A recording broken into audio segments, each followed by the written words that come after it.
এজমালি সম্পত্তি বলতে বোঝায় ওয়ারিসদের মধ্যে যে সম্পত্তি বন্টন হয় এবং তাদের প্রত্যেকের যে ভাগ রয়েছে সেটাকেই কিন্তু এজমালি সম্পত্তি বলা হয়।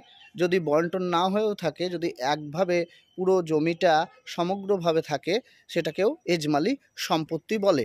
এই এজমালি সম্পত্তি কেনার আগে অবশ্যই সতর্কতা অবলম্বন করা উচিত। কারণ কি? কারণ বন্টন থাকে না, কে কোন দিকটা পাবে তাও জানে না। তাদের মধ্যে একজন ওয়ারিশ যদি জমি বিক্রি করে দেয় এবং তার ভাগেরটাই ধরলাম আমি, মৌখিকভাবে ভাগ হয়েছে, কিন্তু মৌখিকভাবে ভাগ হলে তার কোনো দাম থাকে না, তখন অন্য যারা ওয়ারিশ রয়েছে তারা বলতে পারে যে আমরা তো এই অন্য দিকের ভাগের অংশটা পাবো, এটা কিন্তু বলতে পারে। সেই জন্যই অসুবিধা।